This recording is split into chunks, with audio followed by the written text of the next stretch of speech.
өмірді сүй. Мен дәрігермін. Институтты қызылға бітірдім. Бітірген кезде дәрігер болмаймын деп шештім. Себебі біздің медицина симптомдық медицина. Бірін емдеп, бірнешеуін ауыртып береді. Біздің медицина адамның тұтастығын көрмейді. Медицинаның бір тезисі бар, бейдауа дерт деген. Бейдауа дерт деген нәрсе жоқ. Мұндай термин мүлде жоқ. Ондай түсінік атымен болмаған. Мен көптеген пациенттерім арқылы елге емделмейтін ауру жоқтығын дәлелдеуге тырыстым. Өмірдің мәнін жоғалтқан, жер бетінен тірек таппаған науқастарыма дерттің тамыры әлде қайда тереңірек екенін көрсеткім келді. Институтты бітірген кезде өткен сабақтарымның көбісін ұмытқым келген. Себебі ол сабақтарда денсаулық туралы бір ауыз сөз жоқ. Ал дәріні 1,5-2 жыл ішуді міндеттейді. Шөппен емдеу тек 5 күн.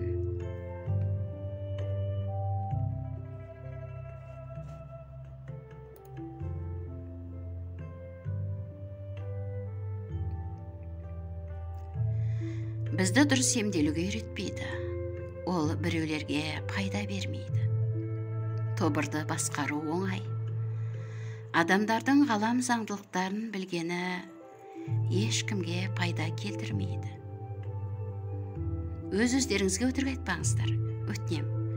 Ең қорқыныштысы, бейсана әрдайым жеңіске жетеді. Қандай есі дұрыс адам ауырғысы келеді, айтыңыздаршы. Ешбір адам. Онкомен ауырған науқастан не үшін өлгің келеді деп сұрасам, ол Анна Владимировна, өмір сүргім келеді дейді. Жоқ, сенде арман жоқ, мақсат жоқ. Адамдар, сендер арман мақсаттың қандай маңызды екенін білесіңдер ме? Себебі армандағанда жаңа уақытты, жаңа заман елестетеміз. Армандарымызда сан алуан құбылыс бір сәтте орындалады. Жаңа уақытты армандаған кезде, жаңа уақытты елестеткенде, өмірдің қызығына батамыз. Өмір сүргіміз келетінін сеземіз. Ауырған адам өлгісі келгені, ол жер бетінен арманы жоқ болған соң кеткісі келеді.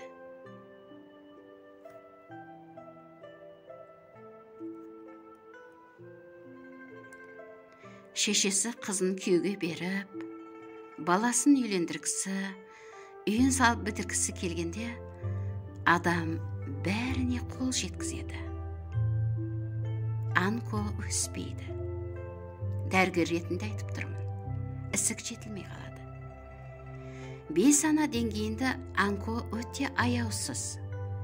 Сол бейсанадағы ойды табу қиын.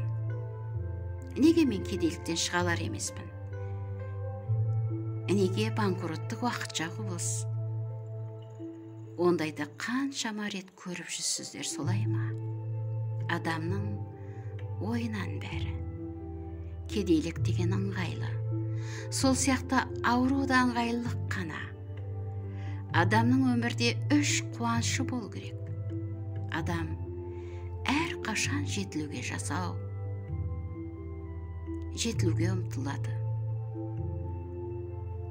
Адамға ұлы қуаныш сыйлайтын нәрсе бірдеңе жасау, туынды жасау.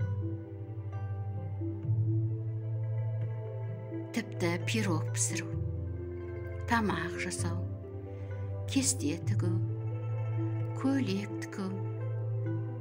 Осы жасаған нәрсені қиналмай, оңай жасау керек.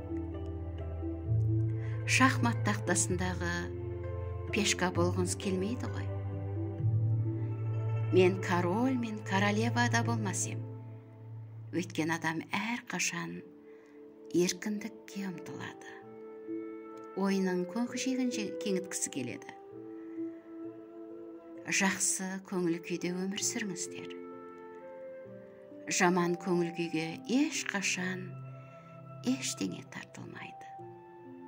Тек жақсылықтың толқыны өзіне магнит құсап игілікті тартып отырады. Оқу, кәсіп, адамгершілікті туғып тік жүрегіңе. Сонда ой былғанбайды. Аман сау болыңыздар. Авторы Анна Шведова.